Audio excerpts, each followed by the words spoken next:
Hello, and welcome to the President's class at the Philosophical Research Society.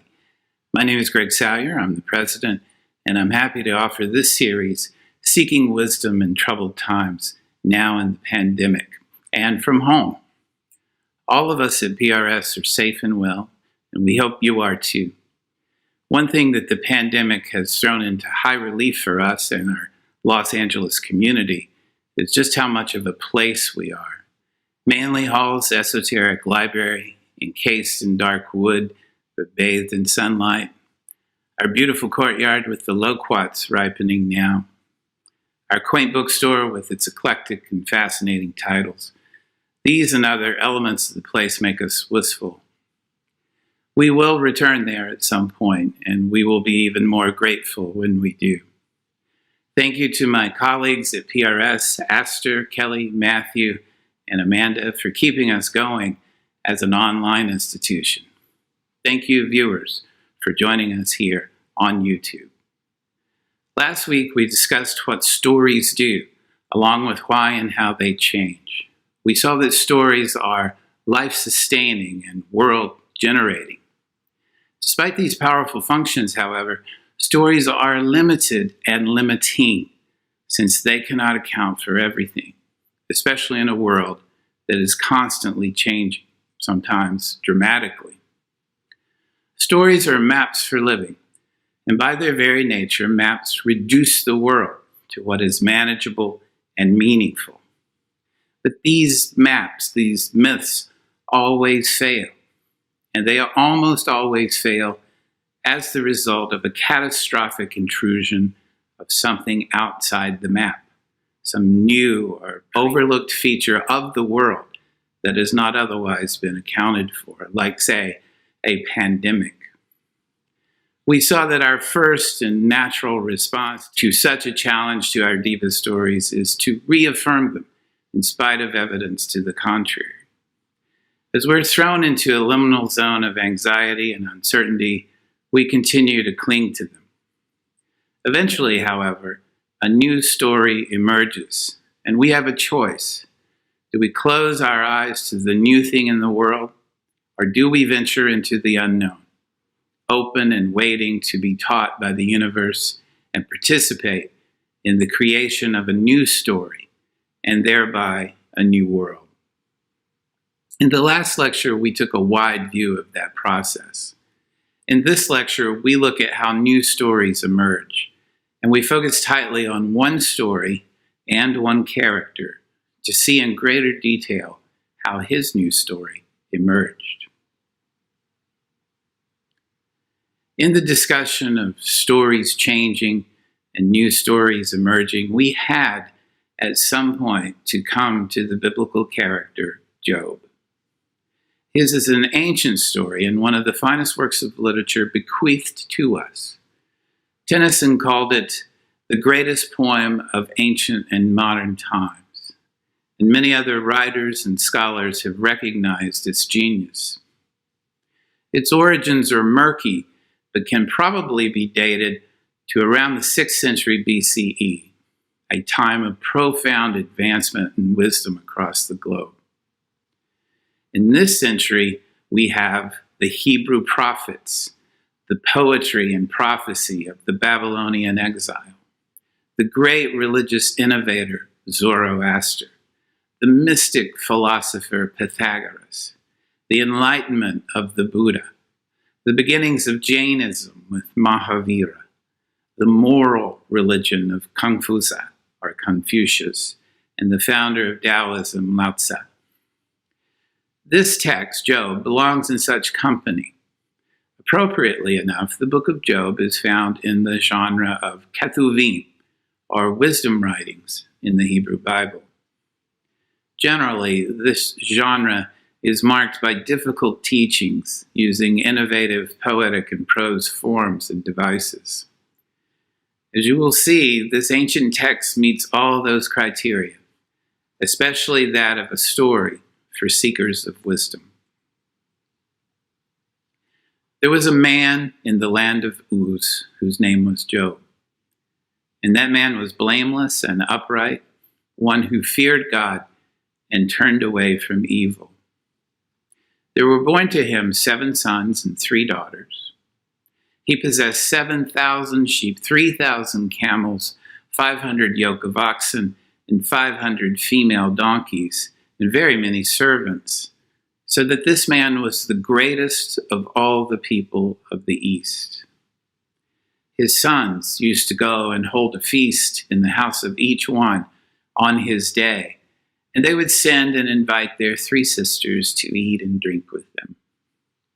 When the days of the feast had run their course, Job would send and consecrate them, and he would rise early in the morning and offer burnt offerings according to the number of them all. For Job said, "It may be that my children have sinned and cursed God in their hearts." Thus Job did continually. This is an omniscient narrator speaking, and as such, we tend to believe the voice we hear right from the beginning because of its perspective. There's an almost fairy tale quality to the story, and we can tell that a lesson is coming. Aesop, if he existed at all, would have been writing about this time as well, and would have recognized the form of this story. Note that Job also offers sacrifices for his sons, because it may be that my sons have sinned and cursed God in their hearts. A small detail adds much to our understanding of the main character. What appears at the beginning as profound piety will in the end be seen as a tragic flaw. The ending of the introduction is also telling. Thus did Job continually.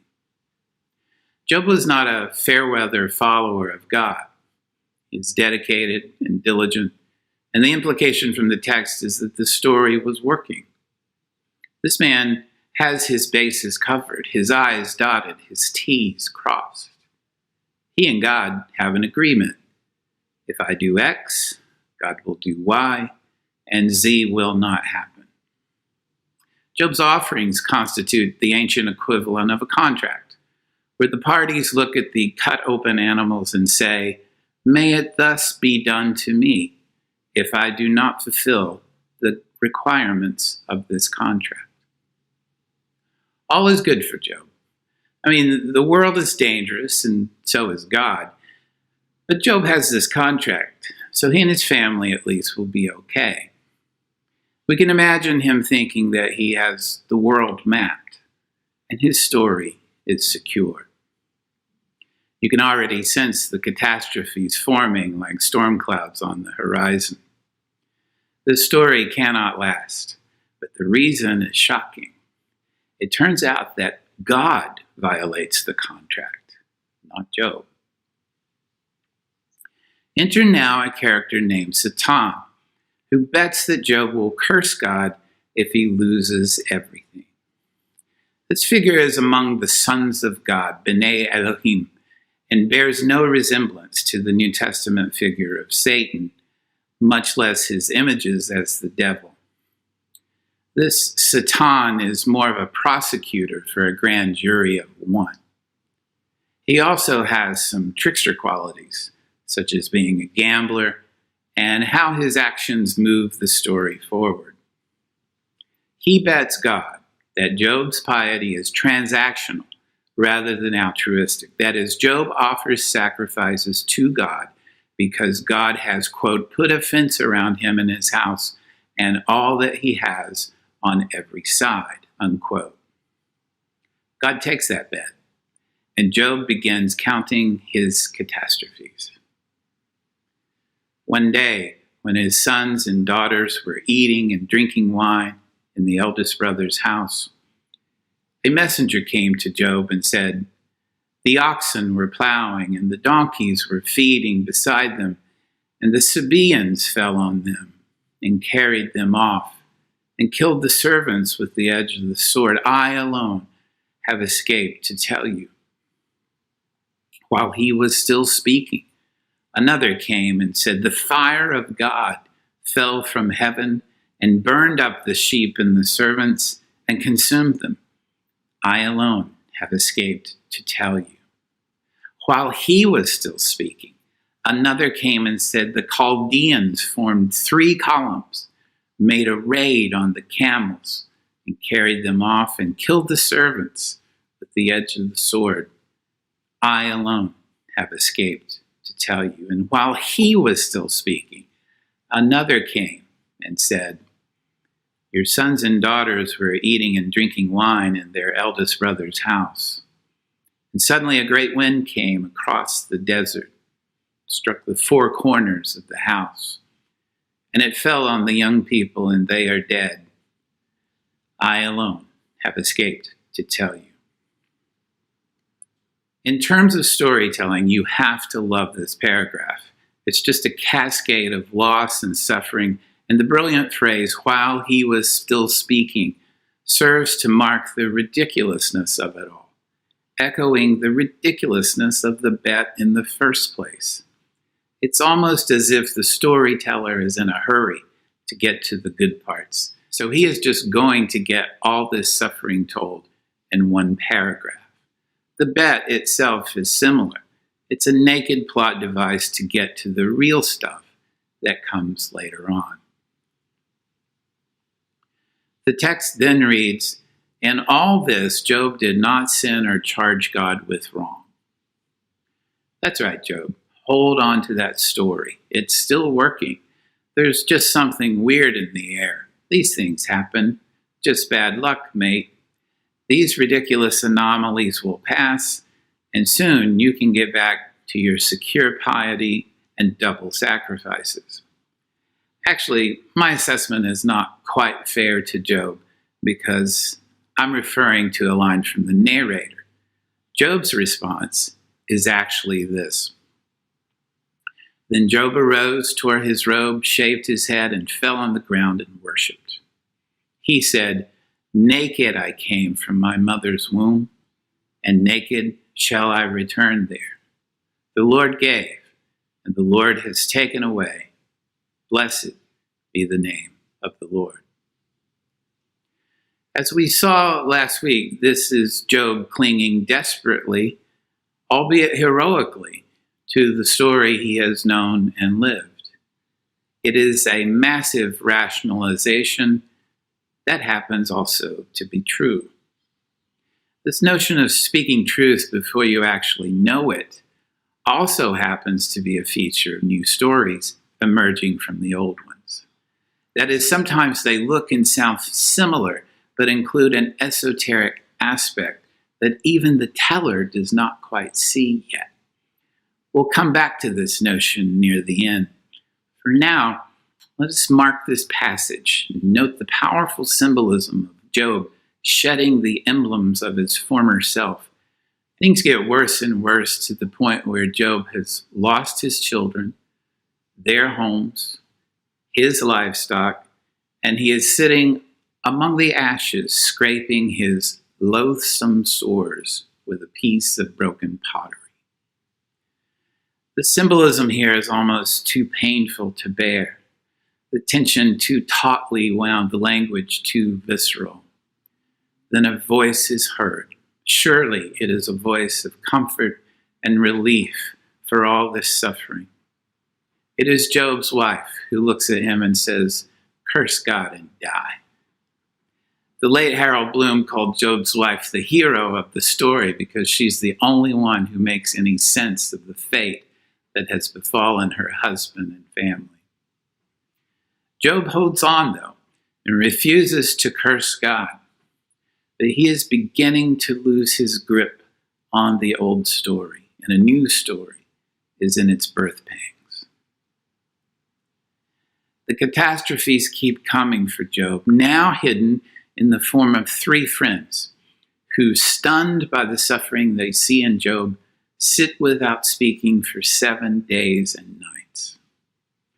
While it is only a single sentence in the text, it reveals one of the redeeming qualities of his friends, and it is this: no one spoke a word to him, for they saw that his suffering was very great. When stories change and suffering inevitably appears, the role of a friend can be to sit in silence with you. I once heard a sermon on suffering in which the minister suggested, don't just do something, stand there. Exactly right. The sufferer is becoming a new person, shedding his old skin, emerging from a previous existence, and now, in the stage of mourning the loss of his old story, he finds no comfort in it, even from his friends. Silence has another function too. It helps language catch up to the experience of loss. We often experience this lag between language and love, say, when the words, I love you, ring too hollow for such an intense and unique experience. We are experiencing something in love that is not on our map, some new reality that our story cannot account for. So why would we say anything at that point, especially if it involves loss and suffering? Writing about her beloved and complicated hometown of Los Angeles during the pandemic, Linnell George notes, quote, silence has become a shelter. I've begun telling people I know and love that language has not caught up with the expanse of my emotions. My feelings are too new and seem to occupy some unexplored territory of both place and self, unquote. I too have been sitting in silence myself these last several weeks, waiting for language to discover my two new feelings in the pandemic. When well-meaning people asked what I thought or had to say, I said nothing. Language had not caught up with such a new experience. The liminal zone is not a place for words, but a shelter of silence.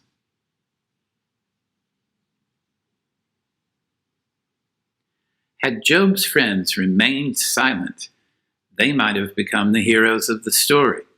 However, they eventually speak.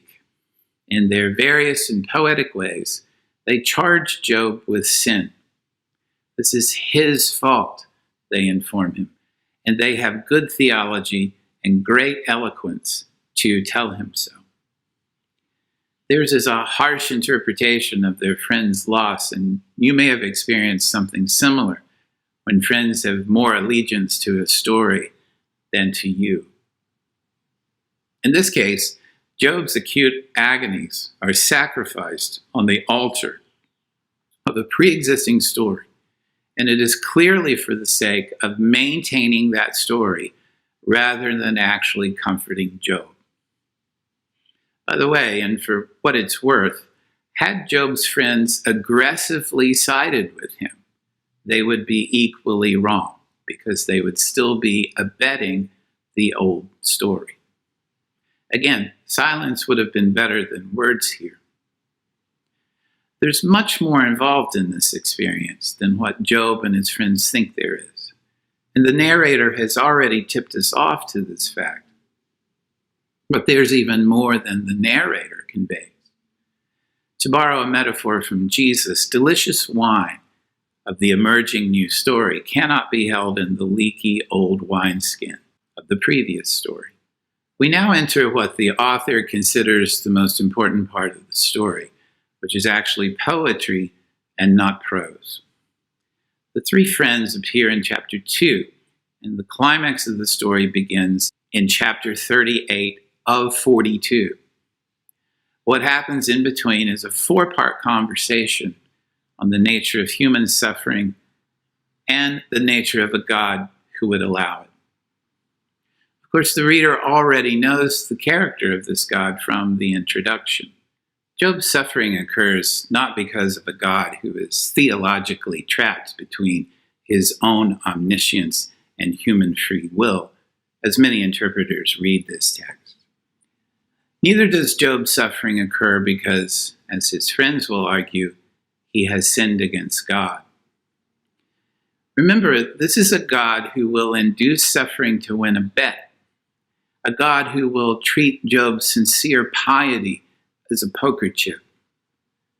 Already then, we know that both Job and his friends are propping up a story that is wrong, which is to say, it no longer fits Job's experience. it is an outdated map, and as readers, we can see the larger world that they cannot see. Why does the story continue on for so long then? From our perspective, and for our purposes in this lecture, it would be to let the old story exhaust itself, to examine it for cracks and fissures, to turn it over and over and to make sure it is still viable. As we shall see, it is not. But the process is the same for us. When our stories are threatened by events they cannot account for, we not only cling to that story, we also examine it, test it, make sure it is not broken.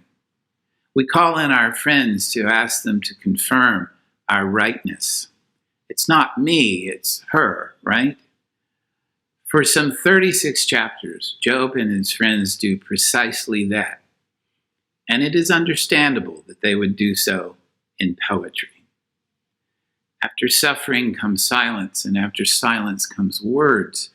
Words, however, must adapt themselves to this new thing in the world. And the best kind of language for such a process is poetry. Why is that the case, you may well ask? It is because prose is the language of the old story, a story well told and well lived. Language reflects life, and when life shatters, so does our language. To rebuild our lives, we need the language of paradox and irony. That is not to say that prose cannot be helpful or employ paradox, but it is in poetry that paradox finds a special home. And when new stories emerge, it is paradox that must go to work. Paradox, irony, and similar devices are language turning in on itself, just as life has turned in on itself. Poetry is also the language of the sacred, recognizing, as it does, that the sacred is beyond language. But we need language to take us to the threshold and not allow us to conflate it with the sacred. As the literary critic Cleanth Brooks put it in his essay, The Language of Paradox, we may approach the problem in this way. The poet has to work by analogies. All of the subtler states of emotion necessarily demand metaphor for their expression. The poet must work by analogies, but the metaphors do not lie in the same plane or fit neatly edge to edge. There is a continual tilting of the planes, necessary overlappings, discrepancies, contradictions. Even the most direct and simple poet is forced into paradoxes far more often than we think, if we are sufficiently alive to what he is doing. Even before Brooks, the great Christian existentialist philosopher Søren Kierkegaard noted, paradox is not a concession, but a category, an ontological definition which expresses the relation between an existing cognitive spirit and an eternal truth. As we shall see, Job, his friends, and even God agree. Put more simply, a new story appears as paradoxical because it's overturning a previous orthodoxy. Job counters each friend in 3 rounds of accusation, and the result is like a courtroom where the arguments are conducted in poetry. Here's a small taste from Job's opening lament. For my sighing comes as my bread, and my groanings are poured out like water. For the thing that I fear comes upon me, and what I dread befalls me. I am not at ease, nor am I quiet. I have no rest, but trouble comes. And here is Eliphaz the Temanite, his friend. For affliction does not come from the dust, nor does trouble sprout from the ground. The man is born to trouble, as the sparks fly upward. As for me, I would seek God, and to God would I commit my cause. He does great things and unsearchable, marvelous things without number.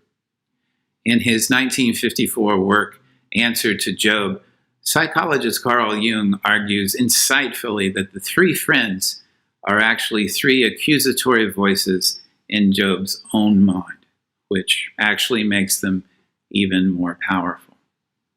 Challenges and responses continue for nearly 40 chapters in the book of Job and include biting satire directed at Job, the friends, and at God. It is also some of the most evocative and eloquent poetry the world has seen. Eventually, Job grows tired of his friends' conventional explanations for his predicament, namely, that all this loss and suffering is somehow his fault, his most grievous fault, and a mea culpa will end it. He knows his friends are wrong, and he kept his part of the contract, so he cries out for a referee to judge the situation. To use the court metaphor, if Job is the defendant and Satan the prosecutor, then Job demands a ruling from the judge. Is his map not right? Is his story not valid? Why does God violate the long-standing agreement about the way the world works? Did he not have it all figured out with his double sacrifices and precious piety, this wonderful man named Job? Finally, Job gets a response, and we can file it under "Be careful what you ask for." The Lord answered Job out of the whirlwind. Again, the metaphor is apt because God appears as the agent of destruction, leveling the old story, revealing the idea of the contract itself as a sin against the nature of the world he has created. Job's understanding is too small, ridiculously limited to his human perspective, and made stunningly insignificant in the big picture. It turns out that God, too, is a fine poet, and not a little sarcastic, as we hear him chide his servant Job. Have you entered into the springs of the sea, or walked in the recesses of the deep? Have the gates of death been revealed to you, Job, or have you seen the gates of deep darkness? Have you comprehended the expanse of the earth? Declare, if you know all this, where is the way to the dwelling of light? And where is the place of darkness, that you may take it into its territory, and that you may discern the paths to its home? Surely you know, Job, for you were born then, right? And the number of your days is great. Have you entered into the storehouses of the snow? Or have you seen the storehouses of the hail, which I have reserved for the time of trouble, for the day of battle and war? What is the way, Job, to the place where the light is distributed, or where the east wind is scattered upon the earth? God's soliloquy goes on for quite a while, like a long time. And Job's response is the same as that of his friends when they first saw him. Silence, or at least saying that he will be silent. See, I am of no account. What shall I answer you, God? I lay my hand on my mouth. I have spoken once, and I will not answer twice, but will proceed no further. I am of small account. And there is the precise moment when Job's old story ends and a new one begins. Stories that put us as individuals, cultures, or a species at the center of the world and as the measure of all things are stories that are ready to be leveled by the whirlwind. When we remember that we're caught in a fragile web of relation and in a continuing process, transformation begins to occur. We're brought back to our place, our small and even insignificant existence, surrounded by the ashes and ruins of who we thought we were. The elixir of the gods is now drunk to the dregs, and our best response is silence as a new story is born within us. I am of small account. Before we conclude our interpretation of this story, let us take a moment to note that God turns to Job's friends and tells them that they have not spoken the truth as his servant Job has. The friends' too easy theology is the same as Job's.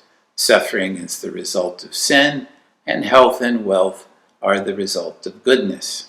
On this they both agree. They only question whether Job has sinned or not. As the whirlwind reveals, it is the wrong question, and God has left that theology in ruins. In 2020, we might want to test that story as well, because even if we deny it personally, it is an effective story culturally and nationally. We see it when we conflate wealth with goodness and poverty with poor choices. One thing that the whirlwind of COVID-19 has revealed is some truths about wealth and poverty that have been either hidden or have existed in the background. What is the new story that will emerge now? Let us see what happened with Job and then apply it to us here in the pandemic. Actually, it is a rather unexpected ending for this evocative and beautiful story, and it causes quite a bit of confusion for the purveyors of the old story, both Job, his friends, and the generations of readers who will follow.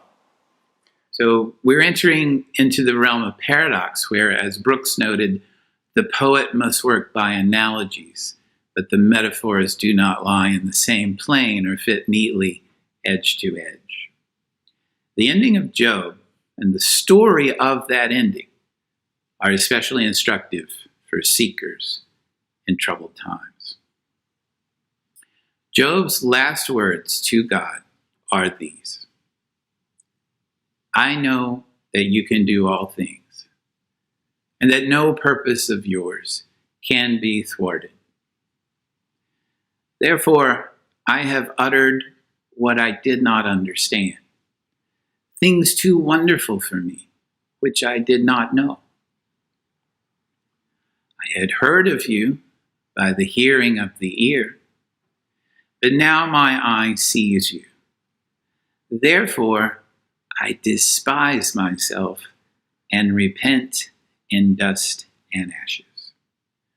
Job acknowledges that he does not know as much as he thought he knew, and thereby puts himself back into the fragile web of relation that he was born into. He is back in his place. Now, if we hearken back to his first response to his initial suffering and loss, way back in the first chapter, we can see that it is essentially the same. Remember, Job arose, tore his robe, shaved his head, fell on the ground and worshipped and said, naked I came from my mother's womb, and naked shall I return there. The Lord gave, the Lord has taken away, blessed be the name of the Lord. In fact, the odd phrase, naked shall I return there, now becomes clear. There is both his mother's womb and the metaphor, the ancient metaphor of the earth as mother, and ourselves as dust, which itself connects to Job's repentance in dust and ashes. As we saw in the last lecture, recognizing that there is something greater than us, something that gives us life and to which we will return in death, relieves us of our own superiority. Job has lost his sense of importance and found instead his relation to a web of meaning that precedes and will outlast him. If the last two lines about Job despising himself and repenting strike an odd note to you, there is a good and quite interesting reason for that. In fact, if you know this text, you know that the story continues after this. And because Job repents and despises himself, he gets his old life back, in a way, as the narrator informs us. And the Lord restored the fortunes of Job when he had prayed for his friends. And the Lord gave Job twice as much as he had before. Then there came to him all his brothers and sisters, and all who had known him before, and they ate bread with him in his house. They showed him sympathy and comforted him for all the evil that the Lord had brought upon him. And each of them gave him a piece of money and a gold ring. The Lord blessed the latter days of Job more than his beginning. And he had 14,000 sheep, 6,000 camels, and 1,000 yoke of oxen, and 1,000 donkeys. He also had 7 new sons and 3 new daughters. And he names the first Jemimah, the second Keziah, and the third Keren-Hapuk. In all the land there were no women so beautiful as Job's daughters, and their father gave them an inheritance along with their brothers. After this, Job lived 140 years and saw his children and his children's children 4 generations, and Job died old and full of days. Okay, what is it that Job needs to repent of? God told him he spoke the truth, and why should he despise himself? Perhaps I'm reacting too strongly to the word despise and to the very real dangers of despising oneself. The American Standard Version here reads abhor. Job abhorred himself, and includes a variant reading of I loathe my words. And even though I could go on and on about loathing one's words as opposed to despising oneself, I will not do that since it is clear that the extant text speaks of despising or abhorring oneself. The point here is that the epilogue sits in contrast with the rest of the story. Why the hell would new livestock and children balance out the previous losses? Whose is this sing-song voice soothing us with the old story that it all worked out fine in the end? Something is wrong here. What happened? It turns out that the story of the story has a lesson for seekers as well. Let me explain. Biblical texts like Job are ancient and well-traveled. In their travels and over time, they change. First of all, they begin as oral stories that are ephemeral in nature. Even when they're written down, additions, deletions, and other edits occur to meet the needs of the readers and especially the editors. Later writers change the story for their own purposes and needs. So what happened with this text? Someone changed this story back into the old paradigm because it was too uncomfortable. Job's new story was too new, too challenging for later editors. Recalling the experiment with the anomalous deck of cards from last week, we can say that the editor of Job, or at least one of them, saw a red 6 of spades and painted over it in black. While we do not know the compositional history of Job, we do see from a literary and philosophical perspective that the ending was added on. And frankly, I think it is offensive to careful readers and seekers of wisdom. At least it is offensive to me. It is also instructive. Biblical scholars have noted this textual anomaly, and once you look at the structure of the story, it becomes apparent to everyone, I would think. What about the ending then? Sure, it appears that part of the story ends with Job despising himself, repenting, and getting new livestock and children. And now we have a story for Sunday school, but not for seekers.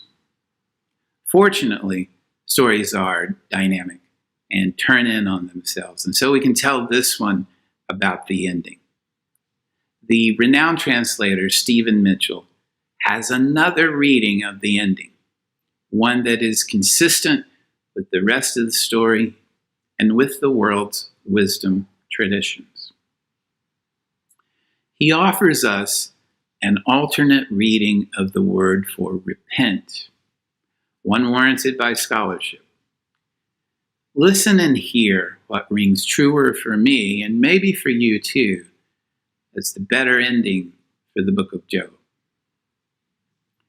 Therefore I will be quiet, comforted that I am dust.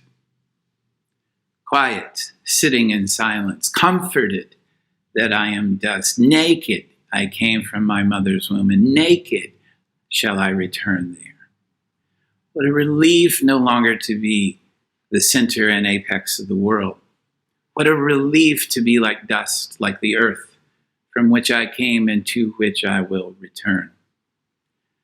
How comforting to be quiet and let go of all my schemes and mechanisms for upholding a story that is no longer mine. As a reader and as a seeker, I say that that is the only appropriate ending to the book of Job, and I am comforted that I am dust. At the end here, let us look at one more aspect of new stories emerging. Remember that Job actually spoke his new story before he enacted it. When he cries out that he was naked when he was born and will return to his mother earth naked, he has it. There it is. But he does not have it quite yet because that story has not been enacted. He is pantomiming his new story, saying what he thinks he should say, not what rises from within him to say. Put another way, it is a story he had heard but not yet lived. And that is okay, because that is how new stories emerge. They actually are already here. We just cannot see them yet and have not lived them yet. As such, they are esoteric or hidden, waiting to be revealed and lived as soon as we let go of the old ones. We can see that this is the case because new stories are not dramatically different from the old ones, which is its own kind of comfort. Like musical notes, there are only so many stories in the world. It is how we relate and recombine them that makes them new. To hear and enact a radically different story would be psychologically and culturally devastating, not to mention, I think, probably impossible. After all, this world is fragile, and so are we. So we seek survival first and meaning second, until eventually they are the same thing. The great theorist Roland Barthes taught us something simple and profound about the process of new stories emerging in his underappreciated book, Mythologies. The epilogue to the book is an essay titled Myth Today, and in it we read this: Myth is speech stolen and restored. Only speech which is restored is no longer quite that which was stolen. When it was brought back, it was not put exactly in its place. It is this brief act of larceny, this moment taken for a surreptitious faking, which gives mythical speech its benumbed look. But there always remains around the final meaning a halo of virtualities where other possible meanings are floating. The meaning can almost always be interpreted. Myth is stolen language, and it steals from other myths, especially those that are dead or dying. This means that our new story is already here, and we might have already begun telling it. It exists in that halo of virtualities around our old story. And that halo was always there, always available to us to remake ourselves and the world. We just need the proper motivation to enter the halo. And that usually comes from fear, loss, and suffering. We leap when the ground beneath us is crumbling. Despite all the things that the novel coronavirus will do to us, one thing that it will do for us is give us permission to enter the halo of meanings that surround our old stories and the urge to enact them. We can actually see these new stories emerging now, and you can watch the language theft happening live. Some of my favorite news stories can be found coming from COVID-19 itself, as writers take on the persona of the virus. In these stories, the virus is sometimes plaintive, sad that we humans are so weak and stupid. In most of the virus-authored stories I have read, however, the virus is angry, which diminishes the literary quality of the piece somewhat in favor of the author's projection. Here's one I found on a French site titled simply, "What the Virus Said," that has the virus being quite French. If nearly all of you had not become, over the last century, redundant copies of a single untenable form of life, you would not be preparing to die like flies abandoned in the water of your sugary civilization. You can almost smell the cigarettes and black coffee. More direct and serious, perhaps, is Joe Pinxer's article in The Atlantic titled, "The Pandemic Will Cleave America in Two." He notes ominously, "In the coming months and years, there will really be two pandemics in America. One will be disruptive and frightening to its victims, but thanks to their existing advantages and lucky near misses with the virus, they will likely emerge from it relatively stable, physically, psychologically, and financially. The other pandemic, though, will devastate those who survive it, leaving lasting scars and altering life's courses. Which of these two pandemics any given American will experience will be determined by a morbid mix of a sort of demographic predestination, shaped strongly by inequality and purely random chance." Writing in Vice, Harry Cheadle begins by citing Politico's survey of 30 smart macro thinkers on what we might call the new stories that will emerge after the pandemic. They predicted a decrease in toxic partisanship, a renewed trust in experts and science, greater government involvement in pharmaceutical production, and transformations to elections that could include widespread voting by mail and electronic voting. But his article is titled, "We're Being Too Optimistic About What Post-Pandemic America Will Look Like." He counters the optimism of these experts with this statement: "There are already signs that in many ways the world will snap back to normal at the first available opportunity.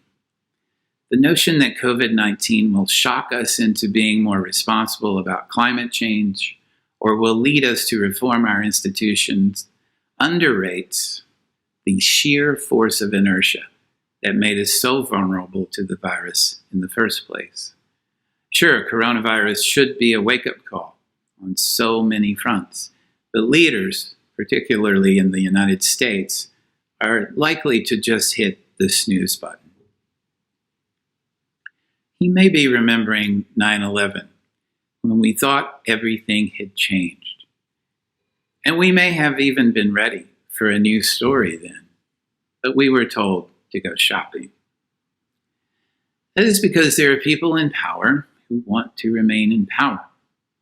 They are the contemporary equivalent of Job's friends and the later editors of the Book of Job. On May 1st, the New Yorker published an article by Kim Stanley Robinson titled, "The Coronavirus is Rewriting Our Imaginations."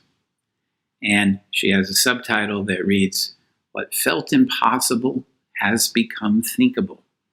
The spring of 2020 is suggestive of how much and how quickly we can change as a civilization.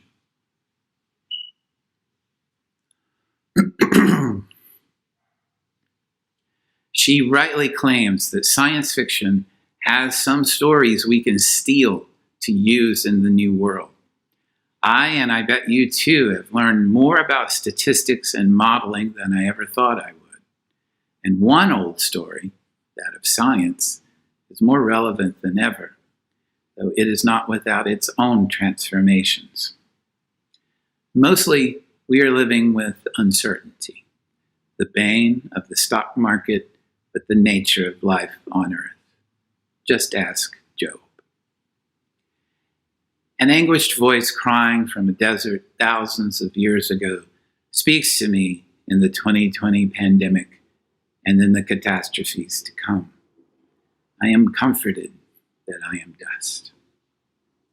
These words have helped new stories to be born in me, stories emerging from destruction and loss, stories, as we read in ceremony, that are, quote, filled with the intricacies of a continuing process and with a strength inherent in spiderwebs woven across paths through sandhills, where early in the morning the sun becomes entangled in each filament of web, unquote.